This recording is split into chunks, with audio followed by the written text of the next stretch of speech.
Bismillahirrahmanirrahim. Assalamualaikum warahmatullahi wabarakatuh.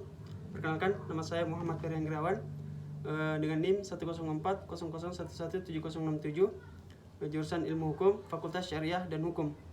Adapun judul skripsi yaitu tindak pidana penganiayaan dalam keadaan mabuk berdasarkan pasal 351 KUHP, itu studi kasus di Polres Luhut Timur. Baik, dalam latar belakang yaitu dalam minuman keras atau biasa disingkat dengan miras merupakan minuman beralkohol yang mengandung etanol. Nah, etanol adalah bahan psikoaktif dan di mana penggunanya bisa menyebabkan penurunan kesadaran. Artinya alkohol merupakan zat adiktif yang dimana dalam minuman beralkohol itu dapat menekan saraf pusat. Jadi alkohol digolongkan ke dalam nafsa yaitu narkotika, psikoterapika dan zat lainnya. Nah, karena mempunyai sifat yang menenangkan sistem saraf pusat, mempengaruhi fungsi tubuh maupun tingkah laku seseorang yang mengkonsumsinya. Nah, salah satu penyebab perilaku kriminal seperti pelecehan, pemerkosaan, pencurian, perusakan, perampokan, penganiayaan banyak diantaranya dikarenakan pengaruh minuman beralkohol, sehingga banyak orang yang berurusan dengan kepolisian. Nah, berdasarkan berita laporan Reskrim Polres Luhut Timur itu dalam 2 tahun terakhir itu ada sebanyak 10 kasus. Nah, di mana di tahun 2020 ada 7 kasus dan di tahun 2021 itu ada sebanyak 3 kasus.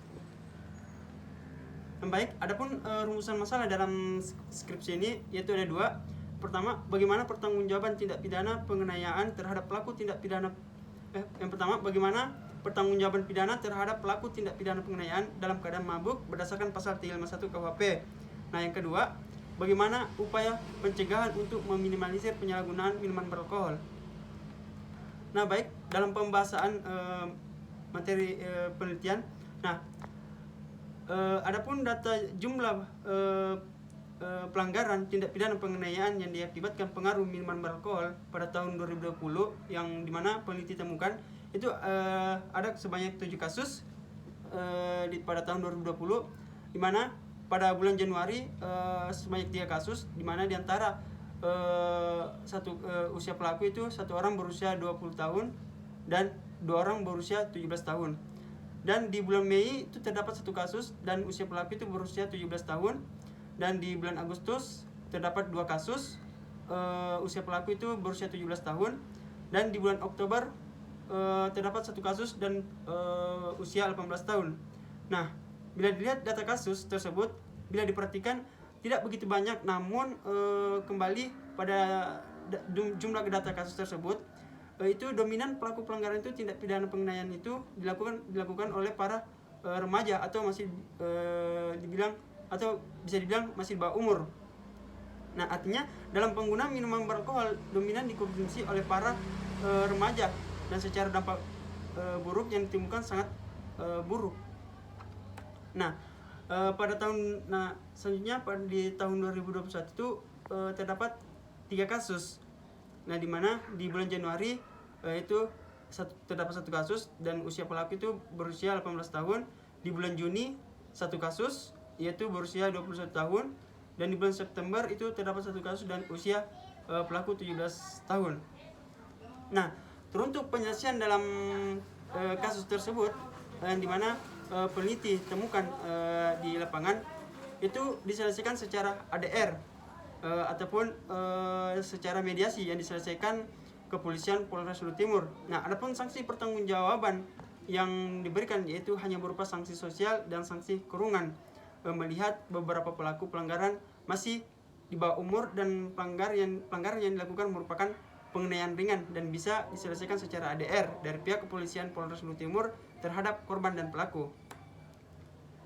Nah, terkait pertanggungjawaban pidana terhadap pelaku tindak pidana penganiayaan di bawah pengaruh minuman beralkohol menurut pasal 351 KUHP itu sebelumnya berbicara tentang pertanggungjawaban pidana, maka tidak dapat dilepaskan dengan tindak pidana, sebab tindak pidana baru bermakna manakala terdapat pertanggungjawaban pidana. Nah, sedangkan pengertian pertanggungjawaban pidana adalah diteruskannya celaan yang objektif yang ada pada tindak pidana dan secara subjektif kepada seseorang yang memenuhi syarat untuk dapat dijatuhi pidana karena perbuatannya itu. Nah, jika melihat pengaturan tentang penyalahgunaan minuman beralkohol atau minuman keras yang ada dalam KUHP, maka hal mabuk ini termasuk klasifikasi tindakan pelanggaran yang diatur dalam buku 3 KUHP tentang pelanggaran. Nah, dengan terklasifikasinya perbuatan mabuk dalam tindakan pelanggaran, maka sanksi yang diancamkan hanyalah berupa sanksi kurungan atau sanksi denda. Namun, apabila tindakan penyalahgunaan minuman beralkohol atau minuman keras ini sudah disertai dengan tindak pidana penganiayaan, maka pelaku dapat dimintakan pertanggungjawaban melalui pasal 351 KUHP. Nah, adapun dalam kesimpulan dalam skripsi ini, yaitu yang pertama, pertanggungjawaban pidana terhadap pelaku tindak pidana penganiayaan dalam keadaan mabuk menurut pasal 351 KUHP. Mabuk itu termasuk klasifikasi tindak pelanggaran yang diatur dalam buku 3 KUHP pidana tentang pelanggaran. Nah, dengan terklasifikasinya perbuatan mabuk dalam tindakan pelanggaran, maka sanksi yang diancamkan hanyalah berupa sanksi kurungan ataupun sanksi denda. Namun, apabila tindakan penyalahgunaan minuman beralkohol atau minuman keras ini sudah disertai dengan tindak pidana penganiayaan, maka dapat dimintakan pertanggungjawaban melalui pasal 351 KUHP.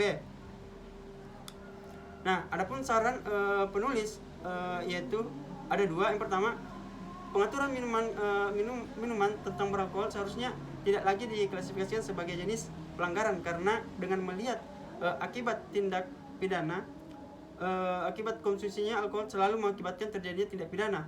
Jadi pengaturan tentang minuman beralkohol ini harusnya mempunyai sanksi yang berat agar dapat mencegah orang-orang tidak mengkonsumsi alkohol secara berlebihan dan overdosis.